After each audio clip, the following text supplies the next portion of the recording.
Hello student, आज की इस वीडियो में आपको एंटीबॉडी और इम्यूनोग्लोबिन्स के बारे में बताया जाएगा। इनके टाइप्स और इनका फंक्शन क्या होता है, ये सभी आज के इस लेक्चर में बताया जाएगा। सब पहले देखते हैं एंटीबॉडी को और किस नाम से जानते हैं। तो एंटीबॉडी को इम्यूनोग्लोबिन्स भी कहते हैं, means antibody is also known as immunoglobins. और ये जो केमिकली मेडअप ऑफ ग्लाइकोप्रोटीन, अर्थात एंटीबॉडी जो होता है रासायनिक रूप से ग्लाइकोप्रोटीन का बना होता है। इसका जो शेप होता है वो वाई शेप्ड होता है। ये वाई शेप्ड इस प्रकार से इसका शेप दिखाया गया है, ये जो कि एंटीबॉडी या इम्यूनोग्लोबिन का शेप है। अब इस शेप के अंतर्गत दो हैवी चेन होते हैं और दो लाइट चेन होते हैं।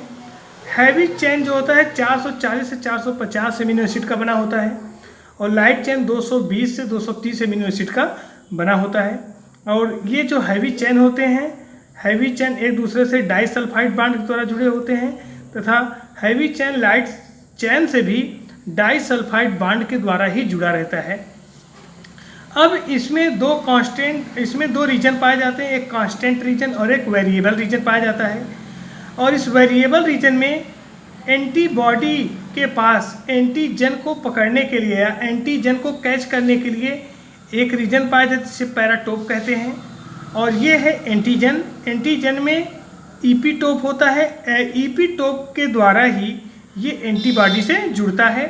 और इस प्रकार से देख सकते हैं एंटीजन में ईपीटोप और एंटीबॉडी में पैराटोप पाया जाता है जो एक दूसरे को कनेक्ट करते हैं। अब यहाँ पे हम देखते हैं paratope is part of antibody which bind antigen, यानी कि एंटीबॉडी के पास पैराटोप पाया जाता है जिसके द्वारा ये एंटीजन को बाइंड करता है। अब देखते हैं टाइप्स ऑफ एंटीबॉडी। तो जनरली एंटीबॉडी जो होते हैं ये 5 प्रकार के होते हैं: IgG, IgA, IgM, IgD and IgE। तो यहाँ पे सबसे पहले हम देखते हैं IgG के बारे में। ये जो होता है टोटल एंटीबॉडी का 80% पार्ट होता है, यानी कि इसको बोल सकते हैं ये मैक्सिमम अमाउंट है।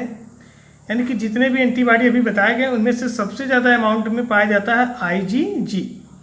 इसे मैटरनल एंटीबॉडी भी कहते हैं, means also called maternal antibody.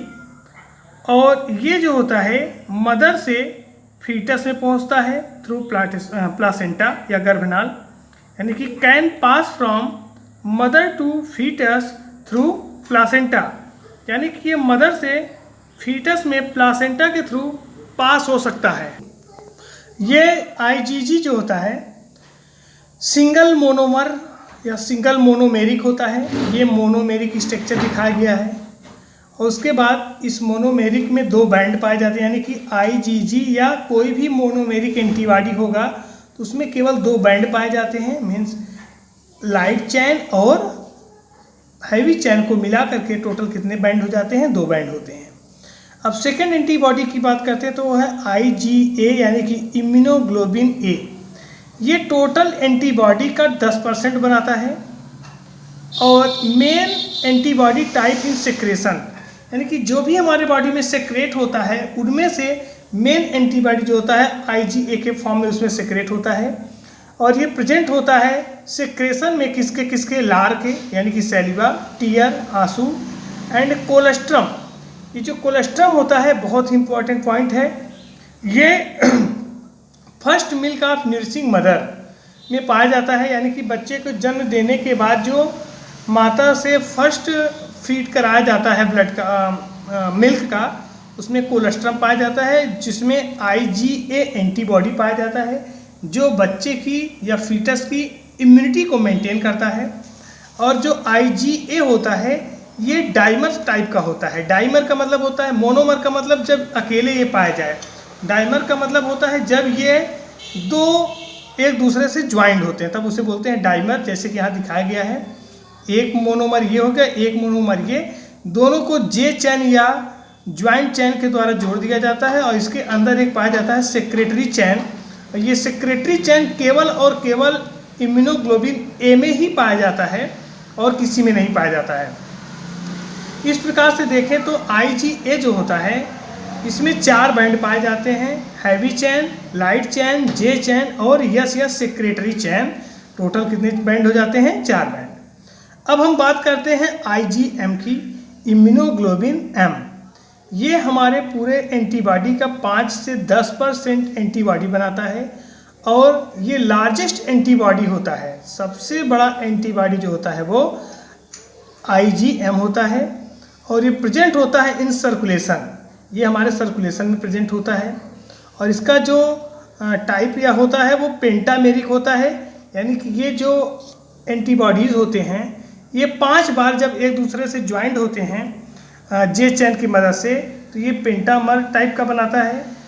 और एंटीबॉडी आप प्राइमरी रिस्पांस, ये जो एंटीबॉडी होता है ये प्राइमरी रिस्पांस का मतलब ये होता है जब हमारे बॉडी में कोई इन्फेक्शन या इंजरी होती है तो फर्स्ट टाइम जो एंटीबॉडी डेवलप होती है दैट इज IgM।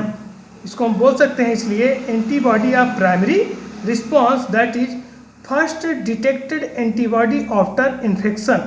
इन्फेक्शन के बाद जो सबसे पहले डिटेक्टेड होता है, सबसे पहले मतलब जांच में पाया जाता है तो वो होता है IgM।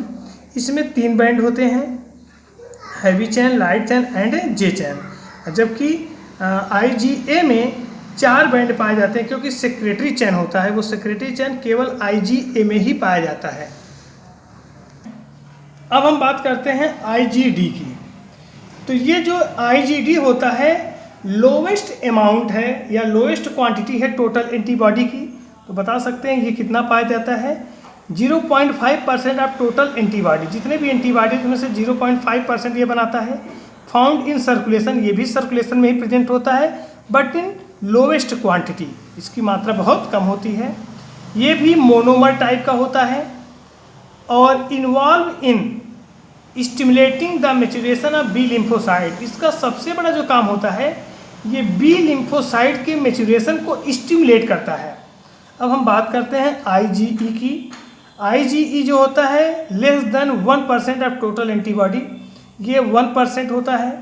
Present in basophils and mast cell, जो कि बेसोफिल्स और मास्ट सेल में प्रेजेंट होता है और इसका मेन फंक्शन होता है रिस्पॉन्सिबल फॉर एलर्जिक रिएक्शन।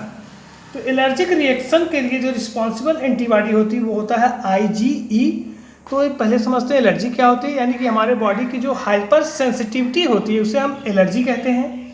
तो ये एलर्जी को रोकने के लिए एक प्रकार से बोल सकते हैं उसको रेजिस्टेंस करने के लिए जो एंटीबॉडी बनता है वो है IgE।